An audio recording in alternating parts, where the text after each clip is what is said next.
সবাইকে আমন্ত্রণ জানাচ্ছি এনটিভির নিয়মিত আয়োজন মার্কেট ওয়াচে। দর্শক, আপনাদের সাথে আছি আমি হাসিব হাসান। দর্শক, আমাদের সাথে আজকে আমন্ত্রিত হয়ে এসেছেন বিএসসিসির commissioner professor Helal Uddin Nizami. Sir, আপনাকে স্বাগত জানাচ্ছি। আপনাকে অনেক ধন্যবাদ এবং বিশেষ করে বিএসসিসিকে ধন্যবাদ যে আপনারা একটা ডিসিশন নিয়েছেন যে আমাদের মিডিয়ায় আপনারা কথা বলবেন। এই জন্য এনটিভির পক্ষ থেকে স্যার আপনাকে ধন্যবাদ জানাচ্ছি এবং কমিশনকে সবাইকে ধন্যবাদ জানাচ্ছি। আপনাকে ধন্যবাদ জানাই এবং আপনার মাধ্যমে এনটিভির দর্শকদেরকে আমি ধন্যবাদ জানাই। স্যার, অনেক সমালোচনা হচ্ছে বিভিন্ন সময়। 2010 সালে পরে বাজার এখনও সেই গতিটা পায় নাই। অনেকেই বলছেন যে বিএসসিসি আইপিও নিয়ে অনেক ইস্যু আছে, আইপিও নিয়ে সমালোচিত হচ্ছে। আবার অনেকেই, বেশিরভাগই লোকই বলছেন যে বিএসসিসি অনেক চেষ্টা করছে, বিশেষ করে অনেক রিফর্মস হয়েছে যেগুলো পুঁজিবাজারের জন্য লং রানে যে পুঁজিবাজার অনেক ইতিবাচক হবে। স্যার, আপনি শুরু থেকে আছেন এই নতুন কমিশনের, আপনার কি মনে হয় স্যার এই আগের 2010-এর আগে আর বর্তমান পুঁজিবাজারের মূল পার্থক্যগুলো কোথায়? এখানে বিনিয়োগকারীরা বিনিয়োগ করে কেন কনফিডেন্স বেশি পাবেন, কিংবা আপনার কি মনে হয় যে আগের চেয়ে বাজার এখন অনেকটাই স্বচ্ছ কিনা? আসলে আপনাকে ধন্যবাদ। আপনি অনেকগুলো প্রশ্ন একসাথেই করেছেন, তো সেখানে প্রতিটি প্রশ্নের উত্তর হয়তো সময়ের কারণে দেয়া নাও যেতে পারে। তারপরেও আমি চেষ্টা করছি যে আপনাকে বিষয়টি দর্শকদেরকে ওইভাবে বোঝানোর কিংবা উপস্থাপন করবার। কারণ আমাদের পুঁজিবাজার সম্পর্কে বিনিয়োগকারী বলেন, সেটি আপনার অনেকেরই ধারণা অনেকটা স্বচ্ছ নয়। বিনিয়োগকারীদের ধারণা পুঁজিবাজার সম্পর্কে, শুধু বিনিয়োগকারী না, পুঁজিবাজার সংশ্লিষ্ট অনেক মানুষের ধারণা পুঁজিবাজার সম্পর্কিত বিষয়ে স্বচ্ছভাবে সেটি প্রতিফলিত হচ্ছে না। আপনার প্রশ্নের উত্তর যদি এভাবেই দিই যে 2010 সালের আগে কিংবা 2010 সালে আপনারা যে সমস্ত কর্মকাণ্ডগুলো পুঁজিবাজারে দেখেছেন এবং সেই কর্মকাণ্ডগুলো এখন বাজারে বিদ্যমান আছে কিনা, বিরাজ করছে কিনা সেই ধরনের কোনো পরিবেশ, তাহলে আপনি আস্থার প্রশ্নটুকুর উত্তর আপনি পেয়ে যাবেন। যেমন আমি আপনাকে বলি যে মার্চেন্ট ব্যাংকগুলো যেভাবে পরিচালিত হতো 2010 সালের আগে, আমার ভাষায় কিংবা পুঁজিবাজারের ভাষায় রং হেডেড অপারেশনসের সাথে তারা ইনভলভ ছিলেন। এখন কি তারা সেভাবে আছেন? নেই সেভাবে। মার্জিন লোনস যেভাবে দেয়া হতো আগে ব্রোকার হাউস থেকে শুরু করে মার্চেন্ট ব্যাংকের ক্ষেত্রে, এখন কি সেভাবে দেয়া হয়? সে জায়গায় কি আমরা নিয়ন্ত্রণ প্রতিষ্ঠা করিনি? আপনি তারপরে বিও অ্যাকাউন্টের স্বচ্ছতার প্রশ্নে যদি আপনি ধরেন, ডিসক্রিশনারি এবং নন ডিসক্রিশনারি অ্যাকাউন্ট, অমনিবাস অ্যাকাউন্টের বিষয়, সেগুলো কি প্রাতিষ্ঠানিক বিনিয়োগকারী এবং ইনস্টিটিউশনাল আপনার ডিসক্রিশনারি অ্যাকাউন্ট ছাড়া আর কোথাও বিদ্যমান আছে? কোথাও নেই। তারপর আপনি প্রাইভেট প্লেসমেন্টের বিষয়ে যদি আপনি ধরেন, যেটি বেশুমার হয়েছে, rampant use of the private placement. আমরা প্রাইভেট প্লেসমেন্ট নীতিমালা করেছি এবং 100 আপনার individuals including the institutions, high net worth individuals TIN টিআইএন আছে, তাদের মধ্যে সীমাবদ্ধ রাখতে হবে।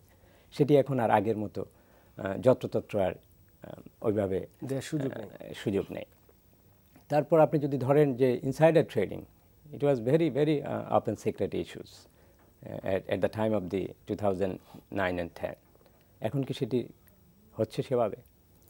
আপনি যদি সিরিয়াল ট্রেডিং, ইট ওয়াজ পপুলার মাল প্র্যাকটিস অ্যাট দ্যাট পিরিয়ড, এখন কি সেটি আছে? তারপর কমার্শিয়াল ব্যাংকসের আপনার যে অপারেশনস, ইনএফিসিয়েন্সি ছিল ওই সময়, এখন কি সেটি কমার্শিয়াল ব্যাংক সেভাবে তাদের অপারেশনস করছে? সাবসিডিয়ারি বলেন কিংবা ব্যাংকিং পলিসিতে ওভারসাইট বোর্ড হিসেবে বাংলাদেশ ব্যাংকের যে দায়িত্ব ছিল, ওই সময় কি বাংলাদেশ ব্যাংক সেভাবে সে দায়িত্ব পালন করেছে? পারেনি।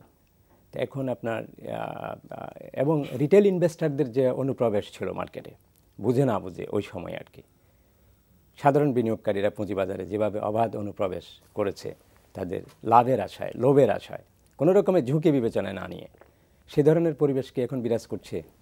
এখন কি একজন সাধারণ বিনিয়োগকারী 10 বার ভাবছে না, I should enter into the market or not?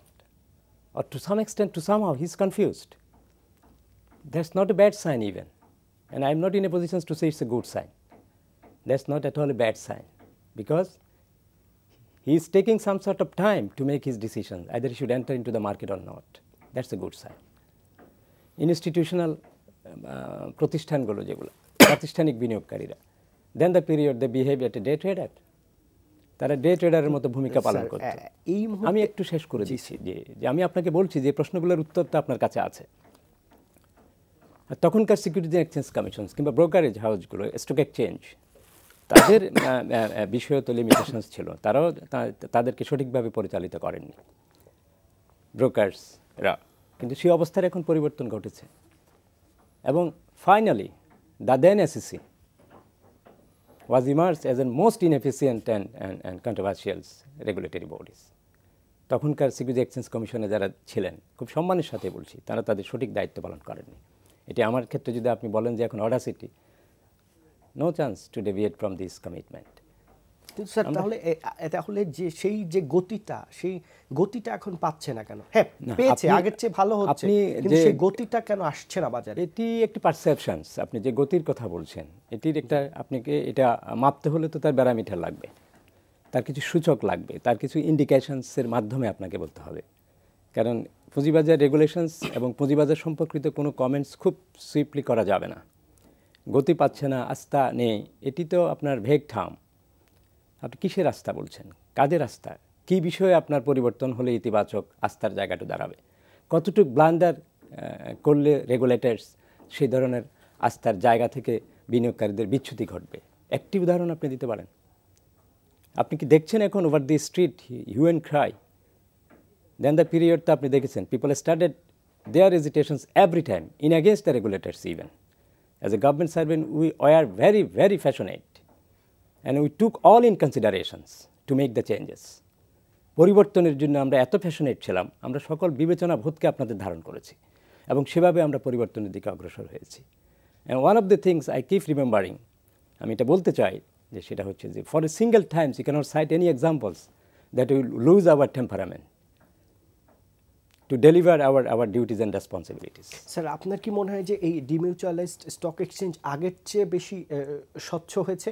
এখন স্যার আগে একটা সমিতি থাকলে এখন সেটি কোম্পানি হয়েছে, মোটা দাগে তাই বলা চলে। তো তাই যদি হয়, কোম্পানির মূল উদ্দেশ্য হলো মুনাফা করা, দুই স্টক এক্সচেঞ্জও তাই করবে, কিন্তু তারা কি তাই করছে? তাদের আপনি দেখেন একটা ভালো কোম্পানি নিয়ে আসার ব্যাপারে, মাল্টিন্যাশনাল কোম্পানিগুলো নিয়ে আসার ব্যাপারে তাদের কোনো উদ্যোগ এখন পর্যন্ত চোখে পড়েছে? কিংবা ডেইলি যে তাদের যে মনিটরিং, সেই মনিটরিং নিয়ে কিন্তু স্যার অনেক প্রশ্ন উঠেছে, এবং সাবেক যারা ডিএসসির আগের যে ডিএসসি ছিল, সেই ডিএসসির যারা কর্মকর্তা ছিলেন, নেতা ছিলেন, তারাও কিন্তু এই প্রশ্নগুলো করছেন যে তাদের যে প্রতিদিনকার হস্তক্ষেপ, তাতে কিন্তু বাজারের উন্নয়ন হচ্ছে না, বরং বাজারের প্রতি বিনিয়োগকারীরা বিমুখ হচ্ছে না। এখন কিন্তু সেই ধরনের হস্তক্ষেপ আপনার প্রতিফলিত হচ্ছে না এবং কোনোভাবেই সেটি দৃশ্যমান নয়। কিন্তু প্রশ্ন হচ্ছে যে ডিমিউচুয়ালাইজেশনের যে উদ্দেশ্য ছিল, সেটিকে যদি আপনারা শুধু বুঝবার চেষ্টা করেন, segregation of the ownership from the control, from the management, this is not simply like that. এটি একটি মুখ্য উদ্দেশ্য, কিন্তু সেই পেশাদারিত্বের জায়গায় কিন্তু স্টক এক্সচেঞ্জগুলোকে আরও ভূমিকা নিতে হবে, আরও চ্যালেঞ্জ তাদেরকে নিতে হবে, তাদের রুলস রেগুলেশনসকে স্ট্রিনজেন্ট করতে হবে with a view to the objectives of the regulatory commissions obviously. তাদেরকে পেশাদারিত্বের পরিচয় দিতে হবে, যেটি আমি আগেই বলেছি, এবং ওভার দি নাইট সেটি আশা করা যাবে না। তো কাজে যে বিধি ব্যবস্থার মধ্যে দিয়ে এক্সচেঞ্জ এখন পরিচালিত হচ্ছে, সেটি নিঃসন্দেহে আমি মনে করি ওভার দি টাইম একটি পর্যায়ে যাবে, একটি পর্যায়ে আসবে।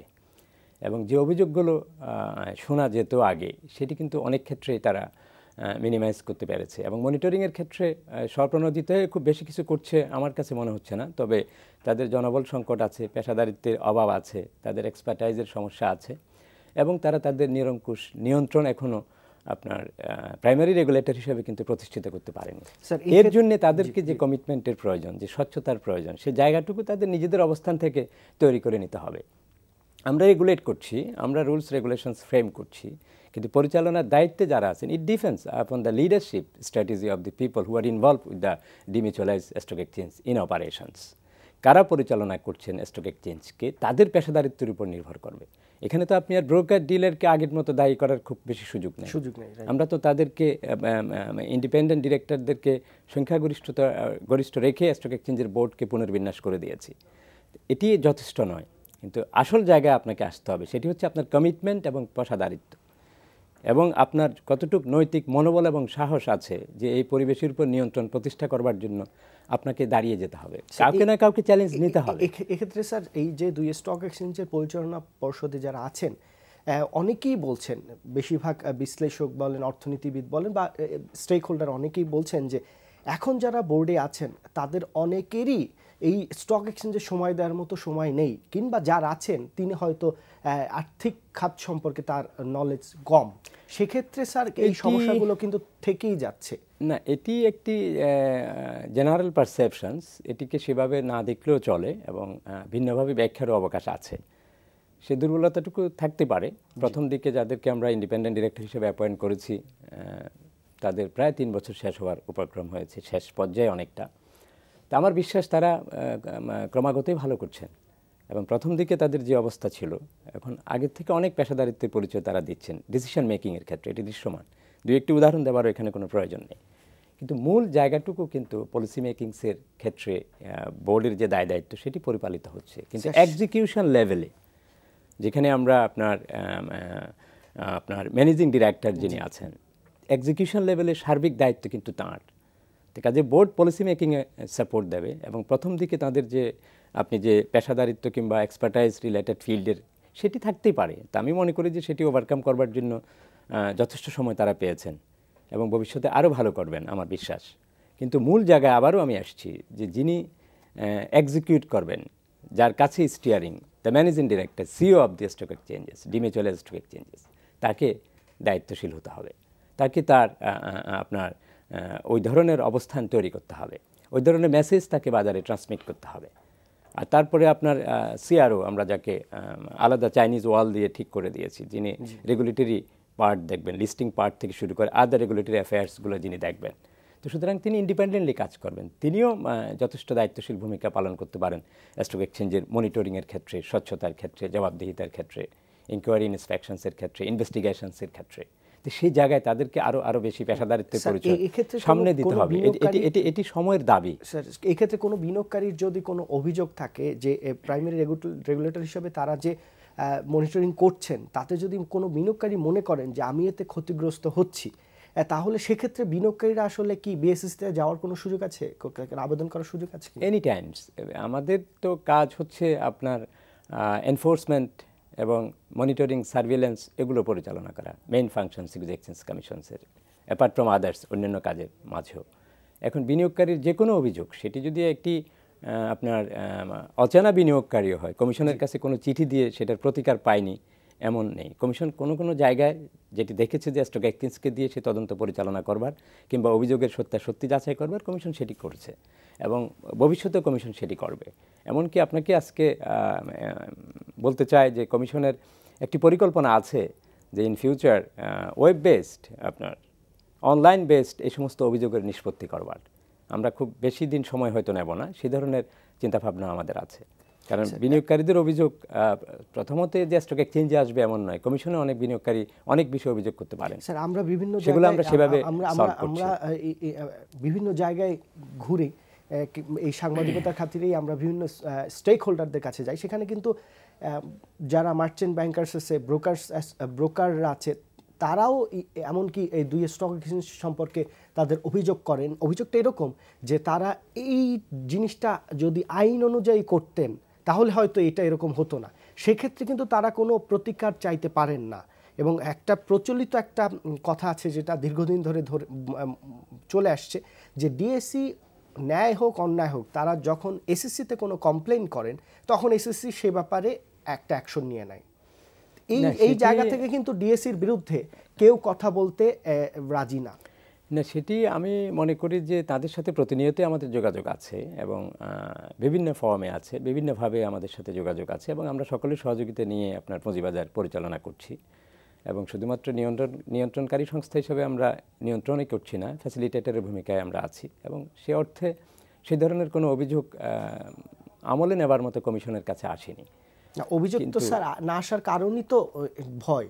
না, সেটি আমি সেই জায়গায় আপনাকে বলছি যে এখন যেহেতু আমরা স্টক এক্সচেঞ্জকে ডিমিউচুয়ালাইজড করেছি, এখন যেহেতু আপনার স্টক এক্সচেঞ্জের অপারেশনস পরিচালনা করবার ক্ষেত্রে আগে যে সমস্ত বিষয়গুলো ব্রোকার এবং ডিলারদের হস্তক্ষেপের বিষয়গুলো ছিল, এখন সেটি নেই। এটি আমি বলতে পারি যে এই ধরনের দুই একটি হয়তো উদাহরণ দেওয়া যেতে পারে, সেটি ভেরি এক্সেপশনস, নট এক্সাম্পল। কারণ স্টক এক্সচেঞ্জ আমি মনে করি এখন যেভাবে পরিচালিত হচ্ছে, তাদেরকে নিজস্ব প্রক্রিয়া যদি এগুতে দেওয়া যায় এবং এগুতে দেওয়ার ক্ষেত্রে কোনো ধরনের প্রতিবন্ধকতার সৃষ্টি না হয়, তাহলে আমি মনে করি যে ওদের ভবিষ্যতে আপনি যে অভিযোগগুলোর কথা বলছেন এগুলোর একটিও আপনি উদাহরণ আপনি দিতে স্যার, পারবেন না। আপনার মতে যদি স্টক এক্সচেঞ্জগুলো এখন আগের চেয়ে ভালোভাবে পরিচালিত হচ্ছে এবং যেভাবে যাচ্ছে তাতে হয়তো আর কোনো সমস্যা হয়তো ওদের ভবিষ্যতে না, থাকবে না, সেটি কিন্তু প্রত্যাশার স্যার তুলনায় ভালোভাবে চলছে সেটি আমি বলছি স্যার না। তার জন্য তাদেরকে সময় দিতে হবে। স্যার যদি তাই হয়, এই প্রথম স্যার আমরা যদি ভুল না করে থাকি, এই প্রথম 2 স্টক এক্সচেঞ্জের বোর্ডকে বিএসইসি তলব করেছে। না না না, সেটি এটি সিকিউরিটি এক্সচেঞ্জ কমিশনের রুটিন কাজ। আপনি কোথাও নন কমপ্লায়েন্স যদি দেখে, সিকিউরিটি এক্সচেঞ্জকে তিনি তার সিইও এবং ম্যানেজিং ডিরেক্টর, তার তো জবাবদিহিতা আছে। বোর্ডকে কোনোভাবেই কমিশন তলব করেনি। কমিশনস আপনার তার রুটিন কাজের অংশ হিসাবে কোনো জায়গায় যদি স্টক এক্সচেঞ্জের নন কমপ্লায়েন্স দেখে, সেখানে কমিশন তার সিইও এবং ম্যানেজিং ডিরেক্টর এবং সংশ্লিষ্ট রেগুলেটরি অফিসারকে ডাকতেই পারে। কমিশনের সে জুডিশিয়ারি কোয়াসি জুডিশিয়ারি পাওয়ার আছে। কিন্তু স্যার তার মানে নন কমপ্লায়েন্স হচ্ছে না না, সেটি তো আপনার দুই একটা জায়গায় নন কমপ্লায়েন্স হবে না, সেটি তো নয়। স্টক এক্সচেঞ্জ তার ভূমিকা পালন না করলে জবাবদিহিতার ঊর্ধ্বে থাকবে, সেটি তো নয়। অবশ্যই স্টক এক্সচেঞ্জকে তার কার্যক্রমের জবাবদিহিতা করতে হবে, সেটির ধারাবাহিকতা রক্ষা হচ্ছে, আর এখানে আর বিশেষ কিছু নেই। তা আমি মনে করি সেটিও নিশ্চয়ই একটি নিষ্পত্তি হবে। আপনি যে বিষয়ে কথা বলতে চাচ্ছেন সেটি যদি তাদের জবাবদিহিতা তারা যদি স্পষ্ট করতে পারেন, কমিশন সেভাবে নিষ্পত্তি করবে। আর যদি দেখা যাচ্ছে যে সেখানে সেটি স্বচ্ছতা এবং সঠিকভাবে সেটি আসেনি, কমিশন তার বিধিমতন ব্যবস্থা নেবে। সুতরাং সেখানে হতাশার কিছু নেই। স্যার, আমি একটু অন্যদিকে আমি মাইক্রো লেভেলে স্যার একটু যেতে চাই। সেটি হচ্ছে যে স্যার, উদ্যোক্তাদের নিয়ে স্যার বিভিন্ন ধরনের অভিযোগ আছে।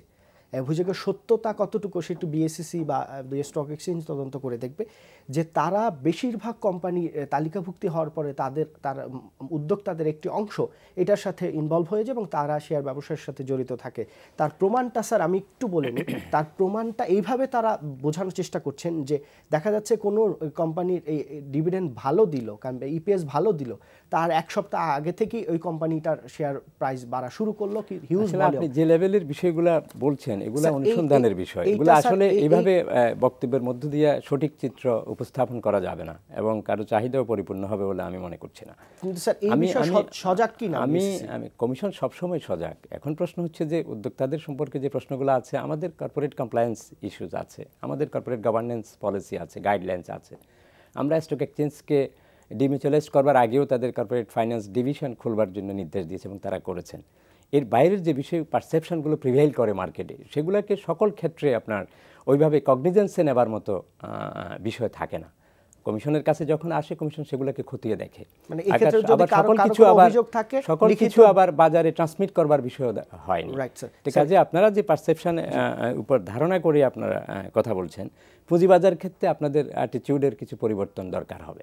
কারণ এটি যেহেতু একটি সংবেদনশীল জায়গা, it is not simply or merely like to regulate the prudential issues like money market, like deposits or even lending.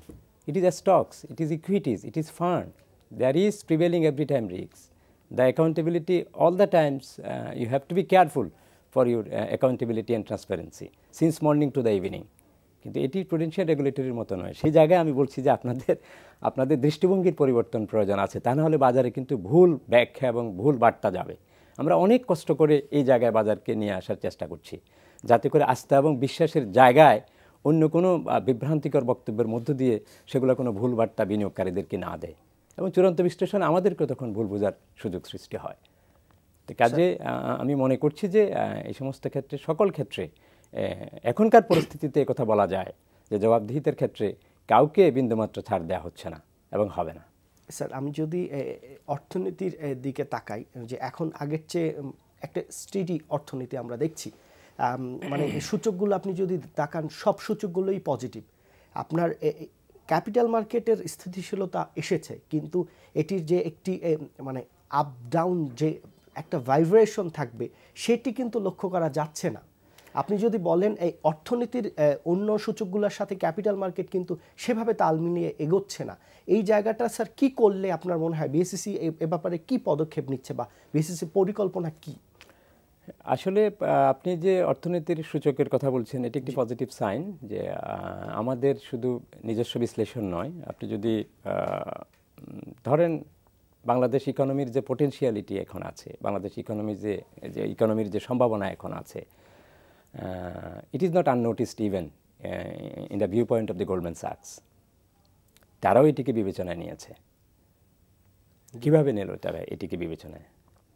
তারা এখন নেক্সট 11 স্টেটের মধ্যে, কান্ট্রিসের মধ্যে বাংলাদেশকে রেখেছে, N11 যেটাকে আমরা বলি, গোল্ডম্যান সাকস, because of economic potentials, because of progressive economic prospects, এই কারণে রেখেছে। এবং আরও গুরুত্বপূর্ণ 4টি ইস্যুস তাদের দৃষ্টিভঙ্গির ব্যাখ্যার জন্য এটি দরকার। সেটি হচ্ছে তারা দেখেছে আপনার macro economic stability, macro economic ইন্ডিকেটার্সগুলো, সেগুলোর স্থিতিশীল একটি অবস্থা তারা দেখছে। প্রপার্টি রিডাকশনস থেকে শুরু করে আপনার জিডিপি থেকে শুরু করে পার ক্যাপিটা, পার হেড ইনকাম থেকে শুরু করে যে ম্যাক্রো ইকোনমিক ইন্ডিকেটার্সগুলো আমাদের আছে, even human index, quality of life, এটি একটি দিক গেল। আমাদের পলিটিক্যাল ম্যাচুরিটির কথাও তাদের বিবেচনায় আছে। নেক্সট 11 স্টেট অফ দি 11-এর মধ্যে বিবেচনার দ্বিতীয় বিষয়টি হচ্ছে আপনার পলিটিক্যাল ম্যাচুরিটি। আমাদের একটি রাজনৈতিক অবস্থাকে আপনার মোকাবেলা করবার মতো সামর্থ্য এখন সরকারের হয়েছে। যে পরিস্থিতি দেশে বিরাজ করুক না কেন, এটি কিন্তু একটি ভাববার বিষয়। আমি যে কথাগুলো বলছি, যে অর্থনীতির যে সূচকগুলো আছে, সেখানে গোল্ডম্যান সাকস যে আপনার বাংলাদেশকে ন্যাশনাল 11 স্টেটের অন্তর্ভুক্ত করেছে তাদের বিবেচনায়, তাদের রিসার্চের মাধ্যমে, সেখানে আরেকটি উল্লেখযোগ্য বিষয় পলিটিক্যাল ম্যাচুরিটি, সেটিও গভর্নমেন্ট সমর্থ হয়েছে প্রতিষ্ঠিত করবার ক্ষেত্রে। আর উল্লেখযোগ্য হচ্ছে যে আপনার নীতি সহায়তার বিষয়, যেটি ইনভেস্টমেন্ট পলিসিস, সেটি আমরাও করছি সরকারের বিভিন্ন লেভেলে।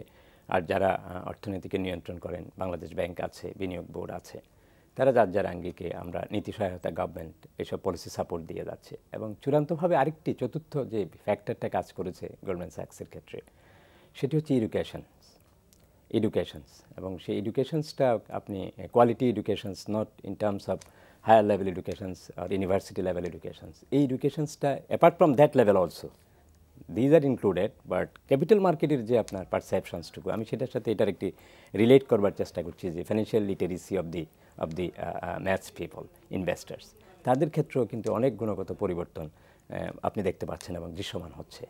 এবং এডুকেশনের ক্ষেত্রে আমরা অনেক দূর আমরা এগিয়ে গেছি, টেকনোলজির ক্ষেত্রে আমরা অনেক দূর এগিয়ে গেছি।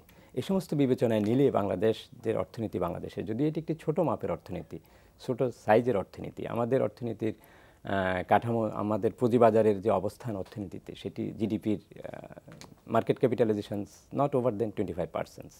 আমাদের আপনি যদি ইন্ডিয়াতে দেখেন, তাদের মার্কেট ক্যাপিটালাইজেশনস জিডিপির দ্যাট ইজ অ্যারাউন্ড 75%। আপনি যদি ইউনাইটেড স্টেটসে দেখেন, মার্কেট ক্যাপিটালাইজেশনস টু জিডিপি, ক্যাপিটাল মার্কেটের সাথে আপনার সেটি আপনার 125%। আপনি যদি হংকংয়ের তুলনা করেন, সেটি অ্যাবাভ 400%।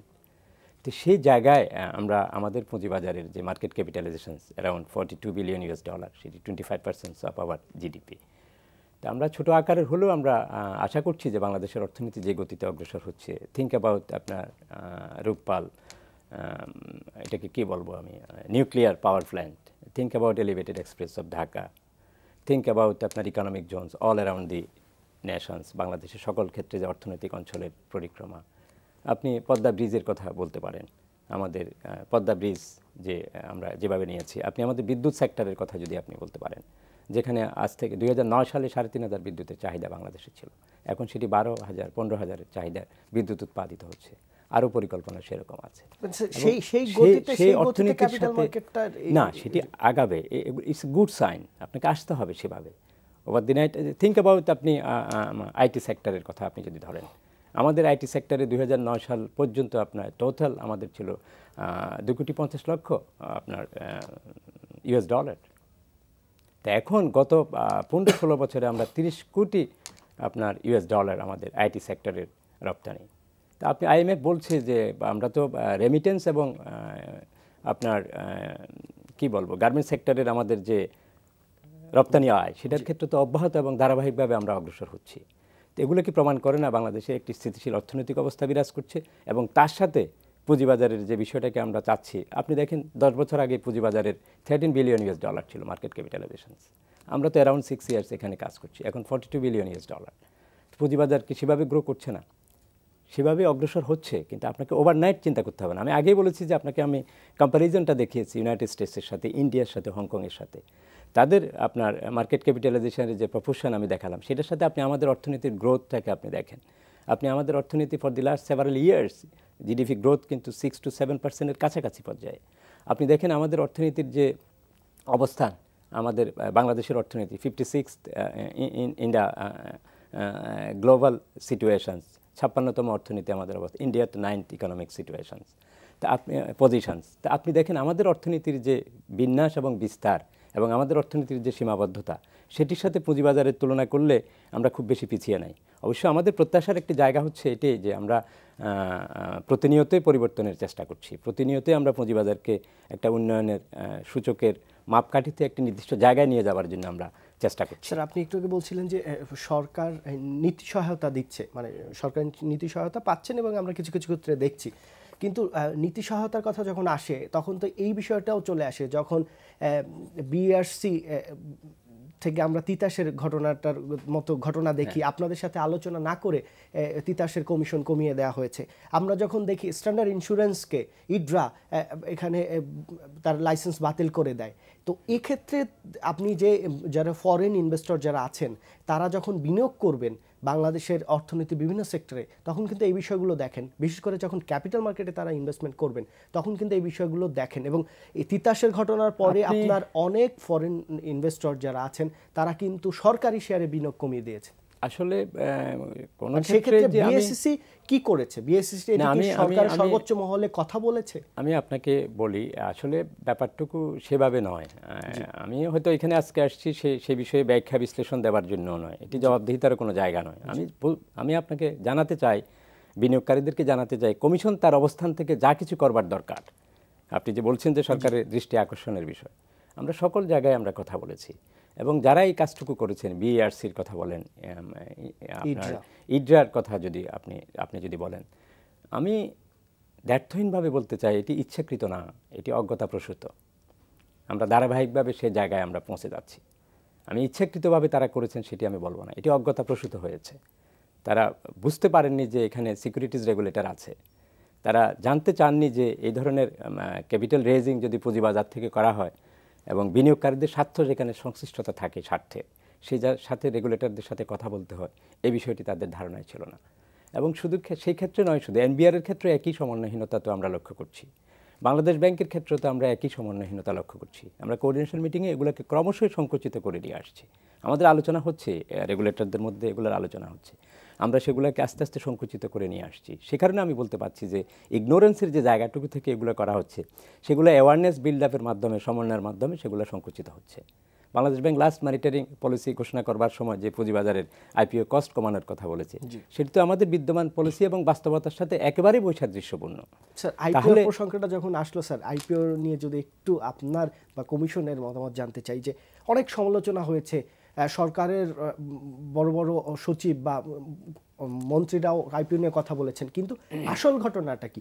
বিএসসিসি কি একটি কোম্পানিকে যে বলে যে তুমি বাজারে আসো না, বিষয়টা কি? না না, সেরকম তো নয়। এটি তো আইপিও নিয়ে অনেক সমালোচনা হচ্ছে, তাহলে আইপিও ভালো আইপিও নিয়ে আসার দায়িত্বটা কার? না না, আমি যেটা বলছি সেটি যদি আপনাকে আমি যদি বলি যে আমরা পাবলিক ইস্যু রুলস 2015ও করেছি, জি, 1 বছর তো হয়ে গেল, এবং তার ইমিডিয়েট আগের বছরের কথাও যদি ধরি, এই 2 বছরকে যদি আপনি সামনে নিয়ে আসেন, আইপিও নিয়ে কি বিষয়গুলো, তার মানে এই নয় যে আগের বছরের আইপিওগুলো যেখানে আমরা অনুমোদন দিয়েছি, বাজারে একটি পারসেপশন আছে কমিশন আইপিও দেয়, কমিশন আইপিও অনুমোদন দেয়। আইপিও কিভাবে আসবে? পাবলিক ইস্যু রুলস 15-এ সেটা আমরা আরও ক্লিয়ার করে দিয়েছি 2015-এর মধ্যে।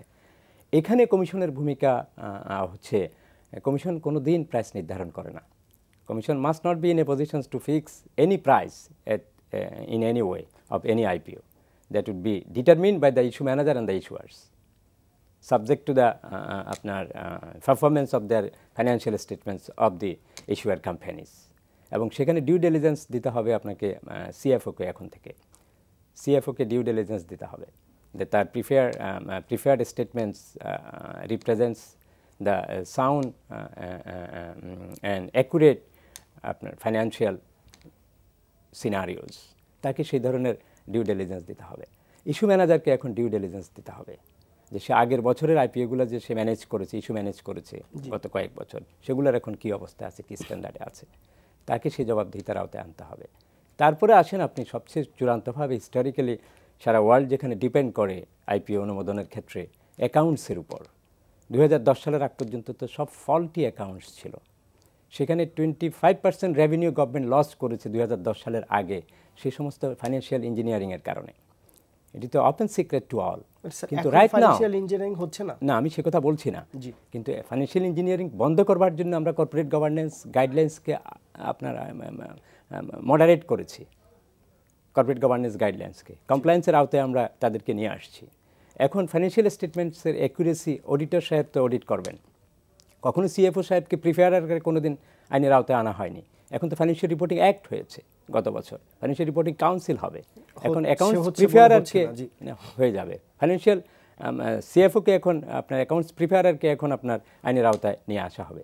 অডিট ফার্মগুলোকে আমরা সিন্স ইন্ডিপেন্ডেন্স আপনি দেখেন ICAP did not take any significant initiatives in against any আপনার মেম্বার্স তাদের, তো সেটাও কনফ্লিক্ট অফ ইন্টারেস্টের জায়গা আছে। সে কারণে ফাইন্যান্সিয়াল রিপোর্টিং অ্যাক্ট। এখন আমরা তো আপনার অডিট ফার্মকে ফাইন করছি। আমরা এখন আপনার 35টা অডিট ফার্মকে এখন লিস্টেড কোম্পানির অ্যাকাউন্টস আপনার অডিট করবার জন্য তালিকা তৈরি করেছি। তো তাহলে এগুলো কি প্রমাণ করে না যে অ্যাকাউন্টসের স্বচ্ছতা এবং জবাবদিহিতার জন্য কমিশনের উদ্যোগের ক্ষেত্রে কোনো ধরনের ঘাটতি নেই? তার বাইরে যে কাজগুলো আমাদেরকে করতে হচ্ছে, ডেসপাইট অল, এত সত্ত্বেও যদি কোনো রকমের বিশৃঙ্খলা কিংবা আর্থিক অনিয়ম আমাদের চোখে পড়ে, আমরা তো তাদেরকে শাস্তির আওতায় নিয়ে আসছি, ক্রমাগতভাবে সেগুলোকে পরীক্ষা নিরীক্ষা করছি। এখন কমিশন আইপিও অনুমোদনের ক্ষেত্রে কমিশনের আর কি দায় থাকে? Commission cannot provide any guarantee. আমি যেটা বলছি, আমি আপনাকে বলছি, commission cannot provide any guarantee about the accuracy of financial statement submitted and audited by the auditors by the issuer or on behalf of the issuers by the issue managers. কমিশনের কাজ হচ্ছে যে তাদের যে ফাইন্যান্সিয়াল স্টেটমেন্টসগুলো সাবমিট করছে সেই financial স্টেটমেন্টসের অ্যাকুরেসিটাকে পরীক্ষা নিরীক্ষা করে দেখা, যেগুলো অডিটর করেছে, আমরা তার উপর ডিপেন্ড করি। এরপরে যখন আমাদের দৃষ্টিভঙ্গিতে এই সংক্রান্ত কোনো ধরনের ব্যত্যয় কিংবা অনিয়ম কিংবা ইন্টারন্যাশনাল অ্যাকাউন্টিং স্ট্যান্ডার্ড অনুযায়ী যদি সেগুলোকে অডিটর উপেক্ষা করে যান, কোয়ালিফাই না করেন, তাহলে আমরা তাদেরকে শাস্তির আওতায় নিয়ে আসছি। হ্যাঁ, আমাদের কাছে আপনাদের অনেক প্রত্যাশা। ফর দি লাস্ট 5.5 years আমরা তো অনেক কাজ করেছি, সে কারণে বোধহয় আপনাদের প্রত্যাশা আমাদের কাছে আরও বেশি। কিন্তু আমাদেরকে তো সময় দিতে হবে, ওভার দি নাইট তো আমরা গ্র্যাজুয়ালি করতে হবে। স্টক এক্সচেঞ্জগুলোকে আমি আগেই বলেছি যে এই সমস্ত জায়গায় স্টক এক্সচেঞ্জকে তাদের কনসেন্ট্রেশন দিতে হবে। আমার ধারণা এখন স্টক এক্সচেঞ্জ এই বিষয়ে এখনও পর্যন্ত আইপিওর ক্ষেত্রে যে আপনার অ্যাকাউন্টস ফাইন্যান্সিয়াল স্টেটমেন্ট, আমি বলি যে রোড শোর বিষয় না, সেটি তাদের বিজনেস পলিসি এবং মোটিভসের বিষয়। আইপিও বাজারে কী পরিমাণ আসবে, কী পরিমাণ আনতে হবে, এটি তাদের প্রফিটেবিলিটির বিষয়, তাদের সোর্স অফ ইনকাম জেনারেশনের বিষয়, তাদের বিজনেস পলিসির বিষয়, সেটি তারা দেখবে, তাদের বিজনেস তাদেরকে দেখতে দেন। কিন্তু প্রশ্ন হচ্ছে কমপ্লায়েন্সের জায়গা থেকে স্টক এক্সচেঞ্জ যে ভূমিকা নেবার কথা, যে বিষয়গুলো কমিশনকে দায় চাপিয়ে দেওয়া হচ্ছে, সেগুলো প্রাইমারি রেগুলেটর হিসেবে এখন স্টক এক্সচেঞ্জ তাদের লিস্টিং রেগুলেশনস অনুযায়ী ওভারসি করবার কথা। স্টক এক্সচেঞ্জ সেভাবে পেশাদারিত্বের পরিচয় দিচ্ছে না। তো আমরা প্রত্যাশা করছি যে স্টক এক্সচেঞ্জ ভবিষ্যতে আরও পেশাদারিত্বের পরিচয় দেবে। সে কারণে আমাদেরকে তাদেরকেও একটু সময় দিতে হবে। আমরা গুছিয়ে নিয়ে আসছি, কিন্তু আমাদেরকে একটু সময় দেন, স্টক এক্সচেঞ্জকে একটু সময় দেন, আমাদের বিনিয়োগকারীদেরকে আমরা সেভাবে তৈরি করি, আমাদের ইনভেস্টারদের পারসেপশনকে আমরা ক্রমাগতভাবে তো ডেভেলপ করতে পেরেছি। এখন কি বাজারে ইনভেস্টারদের সেই ধরনের আগের মতো হুমড়ি খেয়ে পড়ার গত 2 বছরে আপনি কেমন কোনো স্ক্রিপ্ট কিংবা স্টকস ইকুইটিজে দেখেছেন যে উত্থান পতনের ক্ষেত্রে আপনার সিগনিফিক্যান্ট কোনো ধরনের ups and down? This is the sign of the stability of the capital markets transactions. আমাদের দৈনিক লেনদেনের পরিমাণ এখন $5 to 8 million মধ্যে, আমাদের 500 থেকে 600 কোটি 700 কোটি টাকার মধ্যে দৈনিক লেনদেন কিন্তু হচ্ছে। These are the good sign. আমি মনে করি এগুলোকে বিবেচনায় নেবার সময় হয়েছে। আমরা সেই কারণে ইনভেস্টারদেরকে সেভাবে অ্যাওয়ার করতে চাই। আমাদের ফাইন্যান্সিয়াল লিটারেসি প্রোগ্রামসের মূল উদ্দেশ্য, যেটি আরও 20 বছর আগে করবার দরকার ছিল কমিশনের, সুতরাং আমরা তো করছি। আপনি একটি উদ্ভাবনী প্রক্রিয়ার মধ্যে ফাইন্যান্সিয়াল লিটারেসি প্রোগ্রামস বিনিয়োগকারীদের অ্যাওয়ারনেস বিল্ড আপ করবার ক্ষেত্রে আমরা যে উদ্যোগ নিয়েছি সিকিউরিটিজ এক্সচেঞ্জ কমিশনের চেয়ারম্যানের নেতৃত্বে, আপনি দেখতে পাবেন অচিরেই, যেটি মাননীয় প্রধানমন্ত্রী উদ্বোধন করবেন, আপনি দেখবেন যে আমরা আমাদের উদ্যোগের ক্ষেত্রে কী ধরনের আপনার সামঞ্জস্য এবং চিন্তাভাবনা আছে। ইটস এ হিস্টোরিক ইভেন্ট আমি মনে করি financial literacy programme nationwide. বিএসসিসির যে কাজকর্ম, আপনারা যে কাজগুলো করেছেন, তাতে বিনিয়োগকারীদের মনোভাবের পরিবর্তন অনেকটাই এসেছে। এবং আপনার কি মনে হয় যে আর কোন পরিবর্তনগুলো বিনিয়োগকারীদের আনা উচিত, কিংবা বিনিয়োগকারীদের যদি কোনো কিছু মনে হয় যে এই বিষয়টা আরও ঠিক করা দরকার, এই অনিয়মটা হচ্ছে, তাহলে বিনিয়োগকারীরা আসলে আপনাদের কাছে মানে যাওয়ার সুযোগটা কতটুকু, বা এক্ষেত্রে কি করার?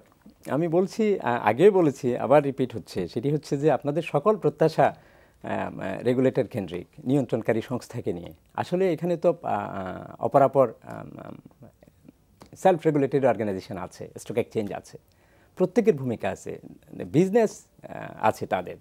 সিকিউরিটিজ রেগুলেটর তো বিজনেস করেন না স্যার, স্টেক হোল্ডারদের। আমি সেই কথাটাই আসছি, আমাকে একটু বলতে দেন। সেটি হচ্ছে যে আপনাদের যে প্রত্যাশা বিনিয়োগকারীদেরকে অ্যাওয়ার করবার জন্য কিংবা অপরাপর যে দায়িত্বগুলো, এগুলো সুনির্দিষ্টভাবে করবার জন্য সুনির্দিষ্ট বিধি নিয়ম কানুন আছে। স্টক এক্সচেঞ্জ একটা সেলফ রেগুলেটরি অর্গানাইজেশন হিসেবে কাজ করবে। ব্রোকার্স অ্যাসোসিয়েশন যেটি হয়েছে সেটিও একটি সেলফ রেগুলেটরি অর্গানাইজেশন হিসেবে কাজ করবে, তাদের কনফ্লিক্ট অফ ইন্টারেস্টের জায়গা থেকে আলাদা করে। ইনভেস্টমেন্ট অ্যাডভাইজিংয়ের কাজ ইকুইটি রিসার্চ যারা করছে, বড় বড় ব্রোকার করছে এবং মার্চেন্ট ব্যাঙ্কগুলো করছে, নাহলে আমাদের ফরেন ইনভেস্টমেন্ট ফ্লো কীভাবে বাড়ছে? আমাদের তো গত বছরের তুলনায় এবছর foreign investment flow in the capital market above 17%। তাহলে আমাদের ইকুইটি রিসার্চ করছে। তো তাহলে আমাদের আপনার এই যারা সেলফ রেগুলেটরি অর্গানাইজেশন আছে, যারা বিজনেসের সাথে ইনভলভ আছেন, তারা নিজস্ব পোর্টফোলিও মেনটেন করছেন, ইনভেস্টমেন্ট অ্যাডভাইজিং করছেন। কিছু কন্ট্রাডিকশন আছে ইনভেস্টমেন্ট অ্যাডভাইজিংয়ের ক্ষেত্রে, আনটিল অর আনলেস আমরা এটাকে প্লারিশ না করা পর্যন্ত হয়তো থাকবে। যেমন ভারতে আপনার প্রায় 501টি ইনভেস্টমেন্ট অ্যাডভাইজিং লাইসেন্স নিয়েছে প্রতিষ্ঠান। আপনারা দিচ্ছেন না কেন এখন? আমি যে কথা বলছি, আমাদের বাজারকে আরেকটু ম্যাচিউর হবার, আমাদের বিনিয়োগকারীদেরকে আরেকটু অ্যাওয়ার হবার। আমি একটু শেষ করি। আপনি ইন্টারাপ্ট করলে তো দর্শকের কোনো লাভ হবে না। যে প্রশ্নটি আপনি করছেন, আমি সেটা করছি যে সেটি বলতে চাচ্ছি প্রত্যেকেরই দায়িত্ব আছে, কিন্তু আপনাদের সকল চিন্তাভাবনা রেগুলেটর কেন্দ্রিক। আমরা তো সকলকে সহযোগিতামূলক আচরণের মধ্য দিয়ে কাজ করছি এবং সকলকে বলছি যার যার অবস্থান থেকে আপনারা দায়িত্ব পালন করেন। মার্চেন্ট ব্যাংকের একটি সুনির্দিষ্ট দায়িত্ব আছে, যেটি আমি ইকুইটি রিসার্চের কথা বলছি। ব্রোকারের দায়িত্ব আছে, যেটা তারা রিসার্চ করবেন।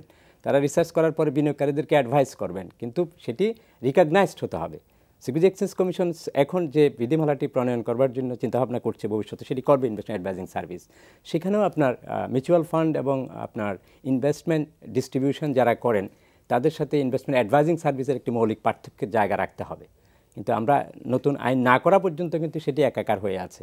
তো সে কারণে সেভাবে কেউ আপনার অফিসিয়ালি ইনভেস্টমেন্ট অ্যাডভাইজিংটা দিতে পারছে না, other than equity research vis a vis the independent institutions, যাদের কথা আমি বললাম আর কি। তো সেখানে কনফ্লিক্ট অফ ইন্টারেস্টের জায়গাটুকু আমরা পরিহার করার চেষ্টা করব। আমরা আরও পরীক্ষা নিরীক্ষা করছি। পরীক্ষা নিরীক্ষা শুধু আমাদের এখানে নয়, ভারতে ইনভেস্টমেন্ট অ্যাডভাইজিং সার্ভিস চালু আছে, আমি কিছুক্ষণ আগে বলেছি, কিন্তু তারাও এখনও পরীক্ষা নিরীক্ষা করছে। যাদের মিউচুয়াল ফান্ড এবং ইনভেস্টমেন্ট ডিস্ট্রিবিউশন যারা করছেন, তাদের সাথে ইনভেস্টমেন্ট অ্যাডভাইজিং সার্ভিসের যে আপনার কনফ্লিক্ট অফ ইন্টারেস্ট আছে, তো সেই জায়গাটুকুকে ফারাক করবার জন্য তারাও পরীক্ষা নিরীক্ষা করছে। তো আমি আশা করি যে আমাদের এখানেও আমরা ইনভেস্টমেন্ট অ্যাডভাইজিং সার্ভিসের বিষয়ে যদি আমরা আমাদের rules regulations in the light of the objectives of the global situations and IOSCO principles, আমি মনে করি, আর even the IOSCO working papers, তাহলে আমরা বোধহয় সেই জায়গায় আরও অনেক দূর এগিয়ে যেতে পারবো। স্যার, মিউচুয়াল ফান্ড নিয়ে যেটি বলছিলেন, আমি যদি মিউচুয়াল ফান্ডের ব্যাপারে আপনাদের অনেক কাজ করছেন এবং নীতিমালাও যেটি হচ্ছে মিউচুয়াল ফান্ডের, সেখানে স্যার RIU রিইনভেস্টমেন্ট ইউনিট যেটা দেওয়া হয়, একজন ব্যক্তি যদি মিউচুয়াল ফান্ডে ইনভেস্ট করে তাহলে সে বছর শেষে একটা মুনাফা পাবে, সেটি স্বাভাবিক, কিন্তু যদি সে আবারও সেই ইউনিট পায় তাহলে কি পেল? এটা নিয়ে স্যার আপনারা কাজ করছেন, সর্বশেষ কি পর্যায়ে আছে? আমি যেটি বলি যে কমিশন যখন তার পলিসি চেঞ্জ করবে তখন সার্বিক বিষয়গুলো বিবেচনায় নিয়েই করবে। আর আপনি যে মাইক্রো লেভেলের প্রশ্ন করেছেন সেটি পরীক্ষা নিরীক্ষা করে জবাব দেওয়াটাই বুদ্ধিমানের কাজ হবে। কারণ রেগুলেটরস তার অ্যানালাইটিক্যাল ভিউ যদি আপনি অন এয়ার যদি সেটা প্রকাশ করে, সেখানে দায় দায়িত্বের একটি সীমাবদ্ধতার প্রশ্ন থেকে যায়। তবুও আমি বলবো যে প্রশ্ন আপনি করেছেন মিউচুয়াল ফান্ড ইন্ডাস্ট্রি সম্পর্কে আমার কথা বললে আপনার প্রশ্নের উত্তর হয়তো আপনি সেভাবে আপনি পেয়ে যাবেন। সেটি হচ্ছে আমাদের ইন্ডাস্ট্রি, মিউচুয়াল ফান্ড ইন্ডাস্ট্রির কন্ট্রিবিউশনস এখন বলতে হয় যে আমাদের মার্কেট ক্যাপিটালাইজেশনস, আমি যেটা বলেছি যে $42 বিলিয়ন, আমাদের জিডিপি 25%, সেখানে আপনার মার্কেট ক্যাপিটালাইজেশনে মিউচুয়াল ফান্ডের কন্ট্রিবিউশন হচ্ছে আপনার ম্যাক্সিমাম 4%, আপনার including the open end mutual fund সহ, আর ক্লোজ এন্ড মিউচুয়াল ফান্ড ধরলে অ্যাবাভ 2%। তাহলে এটি খুবই ছোট জায়গার মধ্যে পড়ে আছে। অথচ আপনি যদি কম্পেয়ার করেন সেটি আপনার মিউচুয়াল ফান্ড ইন্ডাস্ট্রিজ কন্ট্রিবিউশনস ভারতে not less than 25 to 35% mutual fund ইন্ডাস্ট্রির কন্ট্রিবিউশনস টু দ্য মার্কেট ক্যাপিটালাইজেশনস। সেখানে সেই জায়গায় আপনি চিন্তা করে দেখেন, আমাদের ইউনাইটেড স্টেটসে মিউচুয়াল ফান্ডের মার্কেট ক্যাপিটালাইজেশনের কন্ট্রিবিউশন হচ্ছে অ্যাবাভ 55%। দেখতে হবে এখন মিউচুয়াল ফান্ড ইন্ডাস্ট্রিটির এই জায়গায় কেন পড়ে আছে। আমরা তো গত 5.5 বছর অনেক শেষের দিকে নীতি পলিসি আমরা চেঞ্জ করেছি। আপনি দেখেন মিউচুয়াল ফান্ড ইন্ডাস্ট্রিগুলো গত 2 বছরে যে সমস্ত ফান্ডগুলো পুঁজিবাজারে তালিকাভুক্ত হয়েছে কিংবা ওপেন এন্ড ফান্ড হিসাবে কমিশনের অনুমোদন পেয়েছে, সেই ফান্ডগুলোর অবস্থার সাথে কিন্তু তার আগের ফান্ডগুলো যেগুলো আছে, যেগুলোর প্রায় 10 বছর মেয়াদের কাছাকাছি অনেকগুলো ফান্ড, অনেকগুলো অতিক্রান্ত হয়েছে, সেগুলোর একটু বিশ্লেষণ এবং পার্থক্যটা আমাদেরকে বুঝতে হবে। আপনি দেখেন তার আগে যে অরাজক পরিস্থিতি বিরাজ করছিল, নন লিস্টেড সিকিউরিটিজে বিনিয়োগ করেছে ফান্ড ম্যানেজারেরা তাদের, হ্যাঁ ক্যাপিটাল রেজিংয়ের ক্ষেত্রে প্রি আইপিওর ক্ষেত্রে মিউচুয়াল ফান্ড ইনভেস্টমেন্ট করাই যায়, কিন্তু দেখতে হবে সে সময় যে আপনার কোনো ধরনের বাছ বিচার এবং বিবেচনাবোধ ছাড়াই যে ফান্ড ম্যানেজাররা এই কাজটুকু করেছে, সেটির একটি লিগেসি এবং সেটির একটি জ্যার তাদেরকে এখনও টানতে হচ্ছে। তবে একটি আশার কথা হচ্ছে যে আমরা অল্টারনেটিভ ইনভেস্টমেন্টের চিন্তা করছি, আমরা এক্সচেঞ্জ ট্রেডেড ফান্ডের কথা চিন্তা করছি, তা আমরা আরও নতুন নতুন প্রোডাক্টের কথা চিন্তা করছি, ইম্প্যাক্ট ফান্ডের চিন্তা করছি, যেটি 2009 সালে বিভিন্ন দেশে শুরু হয়েছে গ্লোবালি, এবং 2009 সালে শুরুর সময় যেখানে আপনার 50 বিলিয়ন ইউএস ডলার ছিল, সেটি এখন আপনার 500 বিলিয়ন ইউএস ডলারে পরিণত হয়েছে ইম্প্যাক্ট ফান্ডিংয়ের। কিন্তু 2009 সালে সারা বিশ্বে এটি অনেকগুলো দেশে শুরু হয়েছে, কিন্তু বাংলাদেশে এখনও এই কনসেপ্ট পুরোপুরিভাবে আমরা ধারণ করতে পারিনি। আপনি ক্রাউড ফান্ডিংয়ের কথা যদি বলেন, সেটিও আরেকটি অল্টারনেটিভ ইনভেস্টমেন্ট ইস্যুজের বিষয় আছে। তা আমরা সেই বিষয়গুলোকে ক্রাউড ফান্ডিং আপনার ল্যান্ডিংও হতে পারে, ডোনেশনও হতে পারে, ইভেন ইকুইটি ফাইন্যান্সিংও হতে পারে। স্যার 1 মিনিট সময় আছে, যদি দুঃখিত বিনিয়োগকারীদের উদ্দেশ্যে যদি স্যার কিছু বলেন যে বিনিয়োগকারীদের আচরণগুলো কি হওয়া উচিত বা তাদের। আমি বিদ্যমান বাস্তবতায় নিজের অভিজ্ঞতা থেকে যদি আমি বলতে চাই, আমি খুব ভালোভাবে পর্যবেক্ষণ করছি এবং আমার কাছে ভালোই পরিলক্ষিত হচ্ছে। কারণ গত 5 বছর আগে বিনিয়োগকারীদের যে চিন্তাভাবনা ছিল, তাদের অ্যাওয়ারনেস কিন্তু এই 5 বছরে অনেক ডেভেলপ করেছে। আমি বলছি না যে আমাদের ফাইন্যান্সিয়াল লিটারেসি কার্যকর হওয়ার পরে সেটি একেবারে অ্যাবলিশড হয়ে যাবে, একটু সময় লাগবে, কিন্তু আমরা যে সংস্কার কার্যক্রমগুলো করছি, আমরা যে জবাবদিহিতার মধ্য দিয়ে পরিচালিত হচ্ছি, আমরা যে স্টক এক্সচেঞ্জগুলো আদার্স প্রতিষ্ঠানগুলোকে জবাবদিহিতার আওতায় নিয়ে আসছি, এতে তাদের বিশ্বাসবোধের জায়গা আমি মনে করি যে পরিবর্তন হয়েছে। কারণ বিনিয়োগকারীরা আগের মতো, আমি আগেই বলেছি যে আগের মতো আচরণ করছে না, অনেক ম্যাচিউর আচরণ করছে, তারা অনেক ভেবেচিন্তে এবং চিন্তাভাবনা করে সিদ্ধান্ত নিচ্ছে। আইপিওর ক্ষেত্রে আপনি দেখেন অনেক বিচার বিশ্লেষণ এবং বুদ্ধির পরিচয় দিচ্ছে বলে আমার কাছে মনে হচ্ছে, এবং এটি হবে। তো এটার মানে এই নয় যে আমরা প্রিমিয়ামে আইপিও দেওয়া যাবে না, কিংবা আমরা তো এখন প্রিমিয়ামে আইপিওর ক্ষেত্রে বুক বিল্ডিং মেথডকে ফ্লারিশ করে দিয়েছি, সেভাবে আসতে হবে। আর এটি দোষেরও কিছু নয়, কারণ ইউনাইটেড স্টেটসে 90% আইপিও হচ্ছে আপনার প্রিমিয়ামে। তো কাজে এটি হচ্ছে যে আগেই বলেছি যে এটি বুঝতে হবে আমি এই ধরনের আইপিও কিংবা ইস্যুকে গ্রহণ করব কি বর্জন করব, এবং গ্রহণ কিংবা বর্জন করতে হলে কোন ধরনের প্যারামিটারগুলোকে সূচককে আমাকে বিবেচনায় নিতে হবে, ফান্ডামেন্টালসকে, এটি বোঝবার জন্য বিনিয়োগকারীদেরকে আরেকটু সময় নিতে হবে, এবং পুঁজিবাজারে সেই ধরনের স্মার্ট বিনিয়োগকারী থাকবে আমার বিশ্বাস। স্যার আপনাকে অনেক ধন্যবাদ। আপনাকে ধন্যবাদ, আপনার মাধ্যমে ইটিভির সকল দর্শককে আমি ধন্যবাদ দিই। দর্শক, আজকে এই কমিশনার স্যার যেটি বললেন, যে কথাগুলো তিনি বোঝানোর চেষ্টা করেছেন, তাতে আমরা যেটি বুঝেছি যে আরও স্টেক হোল্ডার আছে, বিএসসিসির সাথে আরও অন্যান্য স্টেক হোল্ডার যারা আছে, তাদের দায়িত্ব সেটুকু যদি পালন করা হয় তাহলে বিএসসিসি আরও এগিয়ে যাবে। তো আমরা আশা করছি যে বিনিয়োগকারীদের যে প্রত্যাশা, সেই প্রত্যাশা পূরণেও বিএসসিসি অনেক সচেষ্ট হবে এবং পুঁজিবাজার সামনের দিনগুলোতে ভালো হবে। বিশেষ করে 2017 সাল থেকে পুঁজিবাজার আমরা আরও গতিশীল দেখব। আমাদের সাথে থাকার জন্য ধন্যবাদ। আগামী সপ্তাহে দেখা হবে, সে পর্যন্ত সবাই ভালো থাকবেন। আল্লাহ হাফেজ।